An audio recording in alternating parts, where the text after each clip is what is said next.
హెచ్చరించబడ్డాడు, కానీ తన కుమారుని కానీ తన భార్యని కానీ తన కోడల్ని కానీ ఎవరిని కూడా దేవుడు హెచ్చరించలేదు. ఎవరు హెచ్చరించాడు? నోవహు మాత్రమే దేవుని చేత హెచ్చరించబడ్డాడు.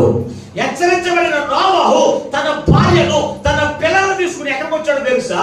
అక్కడ రాశాడు స్పష్టంగా. ఎంతమంది అన్నాడు?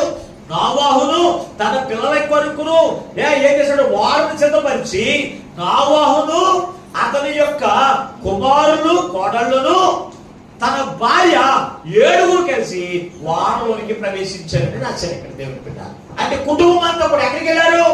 రక్షణ అనేటువంటి వారంలోకి నడిపించబడ్డారు దేవుని బిడ్డల. ఈ రోజు దేవుని చేత దేవుని మందిరానికి వచ్చిన ప్రతి వారిని కూడా దేవుని యొక్క వాక్యం చేత హెచ్చరిస్తూ ఉన్నప్పటికీ, హెచ్చరించబడుతూ ఉన్నప్పటికీ కూడా నీ కొరకు నీ కుటుంబం కొరకు రక్షణ వారిని సిద్ధపరచుకుంటున్నావా? లేదండి. పాస్టర్ గారు హెచ్చరిస్తున్నారు అనుకుంటాము తప్ప పాస్టర్ గారు నుంచి దేవుడే మమ్మల్ని హెచ్చరిస్తున్నాడు అనేటువంటి తలంపు కానీ ఆలోచన కానీ మనకేముండదు.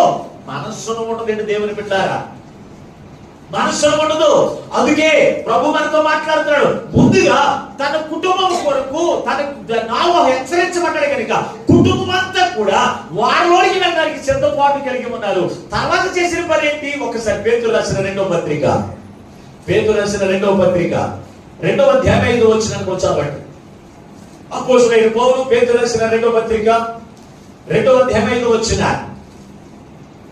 మరియు ఆయన పూర్వకాలమందున్న లోకమును విడిచిపెట్టగా భక్తిహీనుల సమూహం మీదకి జల ప్రళయమును రప్పించినప్పుడు నీతిని ప్రకటించిన నోవహును మరి ఏడుగురిని